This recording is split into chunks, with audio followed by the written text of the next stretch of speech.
यही वो मौसम है जिसमें इतना ज्यादा पानी आ जाता है कि पूरे साल भर हमारे लिए काफी हो जाता है।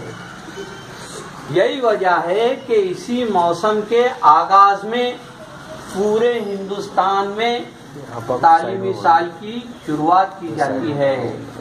बच्चों को अपनी नई जमातों का आगाज बारिश के मौसम से किया जाता है। जो बच्चे गुज़िश्ता साल दुअम जमात में थे अब सुवम में आ गए, जो सुवम में थे चारों में आ गए। एक सीढ़ी ऊपर चढ़ गए कि नीचे उतर गए?